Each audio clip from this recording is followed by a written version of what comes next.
And the last and final screencast of the year, behavioral and cognitive, and then the CBT therapies. When you really look at treatment for the majority of the disorders, say minus probably the dissociative, and maybe even your schizophrenia, this is going to be the really go-to. Like your anxiety disorders are going to need this. Some of your phobias will need more of that, but like depression, your mood disorders minus bipolar, bipolar 2, cognitive therapy is going to be the big thing. But in most cases, they'll still try cognitive behavioral, especially with that depression or mood disorder. There's an actual behavioral problem too. But a lot of times when you look at the mood disorders, just changing the outlook is what really starts to change everything. Come on. So behavioral therapy, obviously the main goal of this therapy is trying to apply learning principles like your operant, your classical conditioning, your observational learning to eliminate unwanted behaviors. So like if you would have some type of anxiety or OCD or say a compulsion, we need to, instead of pair the compulsion with the relief of anxiety, we need now to pair the actual compulsion with some type of negativity. Like you're trying to recondition that the compulsion is not relieving the anxiety, it's something else. So behavior is going to be the biggest problem. And so this is going to be more helpful in treating your phobias and anxiety disorders. And your behavioral therapists, they're not really going to delve too far into the actual causes. They're just going to look at the outward expression of the behavior itself. So exposure therapy, the main thing here is whatever is causing you the anxiety, the fear, the anger, we have to expose you to. So this is going to be through repeated exposures. Those exposures will get more and more intense. And then the idea of the anxiety will begin to lessen each time. This is going to operate on the idea that it is okay to have a panic attack during this therapy. In fact, in most cases, it's wanted by the therapist for you to have a panic attack. And basically, you look at that's the first stage in disproving the cause of the anxiety. The behavior with the anxiety is a lot of people think the panic attack is going to kill them, but the panic attack does not kill them. I did mine. And so the exposures, they can be rapid or gradual. Most of the time, they'll look at rapid, but there is more cases where someone will try to do a rapid exposure, almost kind of like a fear factor thing. And the idea of the rapid, not raptor, that's dinosaur or bird, but the rapid exposure is we flood the system with as high as the anxiety as you can. And then basically nothing's going to be worse than that exposure, so relief will be experienced. Most common form is going to be what we call systematic desensitization, which is essentially gradual exposure. And what's also going to be done is we're going to pair a pleasant and relaxed state with the anxiety. So they'll teach you breathing techniques, they may teach you almost like a meditation type technique, or they may even start to pair, say, some type of reward with your anxiety, with the thing that triggers the anxiety, to almost reprogram the behavior and the association with the anxiety. So here we look at systematic. So this person's scared of spiders. Note they're keeping record of their pulse just to show, obviously, higher rate of pulse, higher rate of anxiety.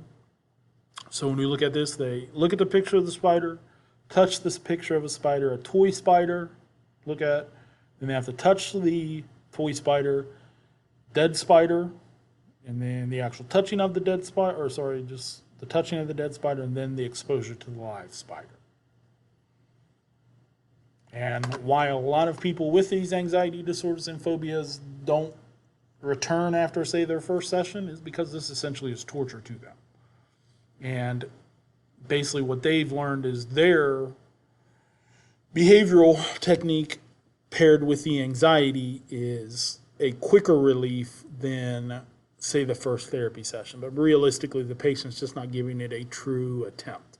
They're just giving up basically once it gets tough because their way is working better than the therapist's way the first time. So cognitive therapy, here we're going to look at our thinking is going to be our biggest problem. So pessimistic, negative outlook on life, which again is associated with all the disorders. Started by Aaron Beck, and he is going to switch from the behavioral, the psychoanalytic, or the humanistic, and argue that the reason people are depressed or experiencing psychological disorders is because they view themselves as never being able to be happy. Minor failings are blown out of proportion and causes a depression or a deflated sense of self, self-esteem, self-worth, ego, whatever you want to call it. But basically here you have to disprove to the patient that they can never be happy. Therapists in some cases will gently question the patient's negative beliefs and have the patient focus on the positive. But when someone's a true pessimist, trying to pinpoint things that are positive in their life, even though they do have them, becomes very difficult because you're really tunnel vision on all the negativity. So, cognitive therapy techniques, Rabin, 1986, is going to create the idea of journaling. And basically what you're going to have to do is daily, you would have to find events that were positive during your day, but then not only journal about, say, what those events were, it's how the person influenced the event. And so the difficulty at first is just trying to find the positive. The second difficulty is linking yourself to the positive. But with enough, push to do it, within a couple weeks, identifying the positive becomes easier. And then within a couple weeks after that, linking you to the positivity becomes easier. But again, you're talking about a couple weeks. A lot of people, especially in today's world, want this instant gratification. And so, unfortunately, a portion of the time that people do not go through with all the therapy, or they feel like they've really got it down and then they stop going to the therapy, and then the patient may regress. Mitchenbaum is going to give what we call the stress inoculation therapy.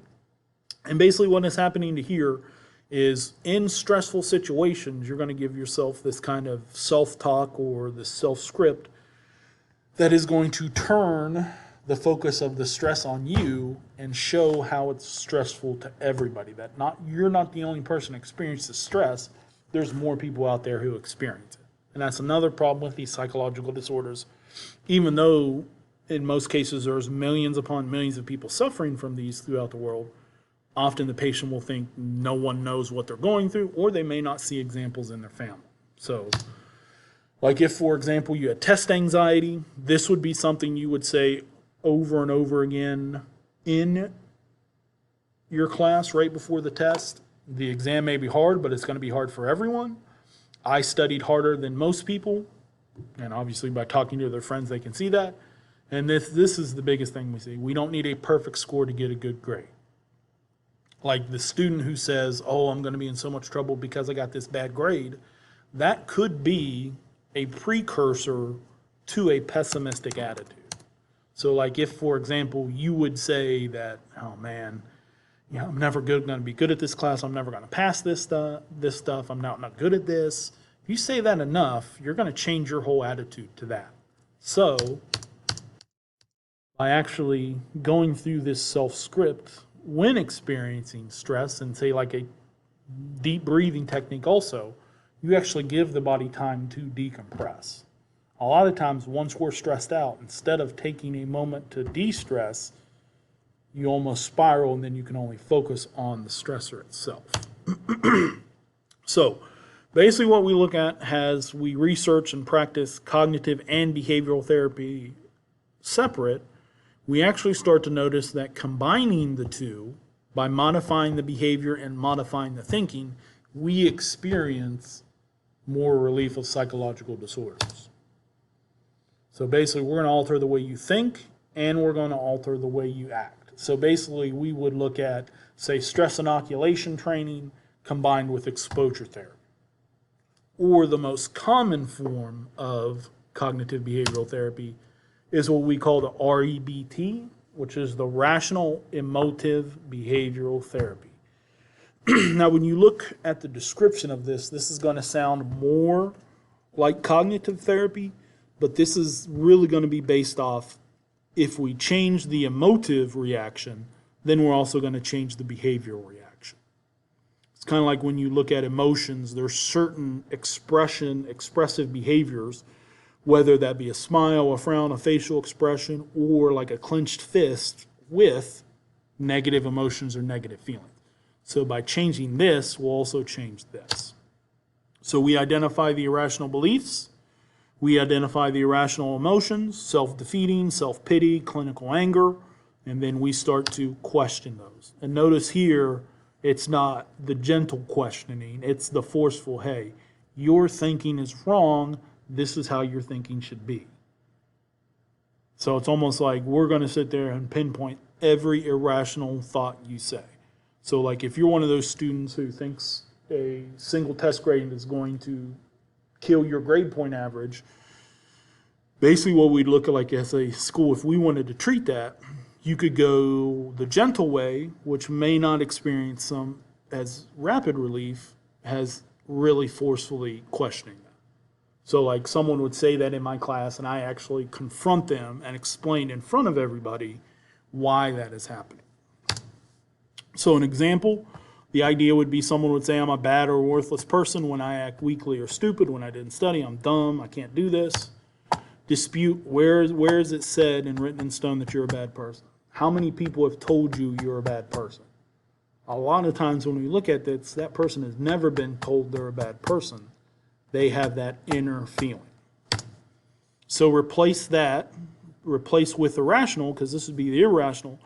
I am a person who may have acted badly, not a bad person. I behave stupidly, but that does not equate me with being worthless. My worth is not tied to my behavior.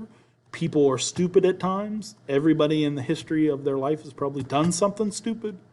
Basically, from this point on, I'm not going to dwell on it. I'm just going to try to change my reaction, change my thought, and change my behavior. And so that's the big thing. Basically, what you have to do is you almost have to stop yourself once you have that self-defeating thought and then restructure. May take a while to do, but it does. If the person goes through the therapy, they will experience probably the most relief out of cognitive behavioral than any of the other individual ones we've talked about.